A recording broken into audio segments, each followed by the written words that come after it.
Assalamualaikum warahmatullahi wabarakatuh. Saya Alfira Rahmatul Karimah, NIM T20193115 dari kelompok 2 mata kuliah manajemen konflik. Di sini saya akan membahas tentang gaya manajemen konflik. Sebelum mengarah ke gaya manajemen konflik, saya akan sedikit menjelaskan tentang manajemen konflik. Konflik merupakan sesuatu yang tidak bisa dihindari atau bahkan selalu ada dalam kehidupan manusia. Konflik dapat dimaknai positif atau negatif tergantung pada sikap orang yang mengalaminya. Konflik menjadi hal yang positif apabila dikelola dengan baik atau bahkan bisa dijadikan sebagai alat untuk perubahan atau belajar dari pengalaman yang sebelumnya.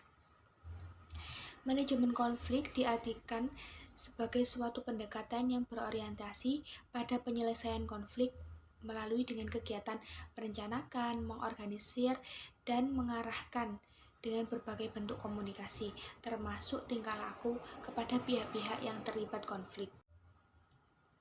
Setiap organisasi pasti tidak akan terhindar dari yang namanya konflik, termasuk dalam bidang pendidikan, baik itu sekolah ataupun madrasah, tidak akan terlepas dari yang namanya konflik. Dalam mendukung visi, misi, dan inovasi dalam sekolah, kepala sekolah pasti dihadapkan dengan berbagai konflik. Semakin maju dan berkembangnya suatu sekolah, maka semakin banyak konflik yang dihadapi atau yang harus dipecahkan. Beberapa tokoh yang telah mempelajari perilaku organisasi telah mengembangkan gaya manajemen konflik yang dapat diterapkan dalam lingkup organisasi.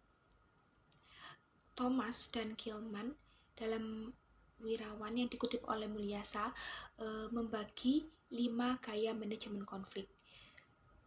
Yang pertama yaitu gaya manajemen konflik gaya integrating.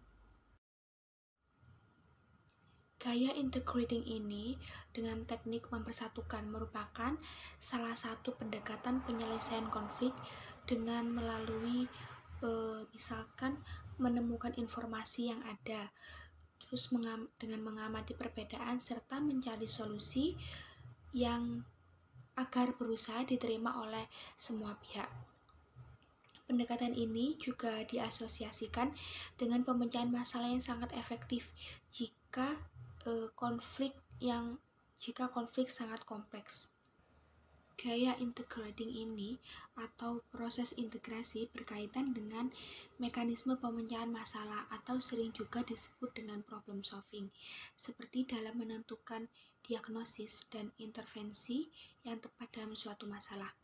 Dalam gaya ini, pihak-pihak yang terlibat bekerja sama-sama mengidentifikasi masalah yang dihadapi, bertukar informasi, kemudian mencari dan mempertimbangkan juga memilih solusi alternatif dalam menyelesaikan masalah.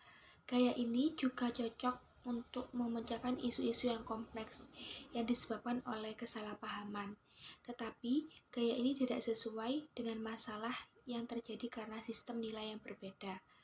Kelemahan dari gaya integrating ini adalah memerlukan waktu yang sangat lama dalam penyelesaian masalah. Langkah-langkah untuk mencapai solusi dari gaya integrating ini bisa dimulai dengan saling berdiskusi, baik itu menyesuaikan tempat dan waktu yang kondusif, kemudian saling menghargai pendapat, menghargai perbedaan individu, saling bersikap empati, menggunakan komunikasi yang asertif dengan memaparkan isu dan fakta yang jelas agar terciptanya suatu yang menyeimbangkan kekuatan atau bisa disebut dengan win-win solution.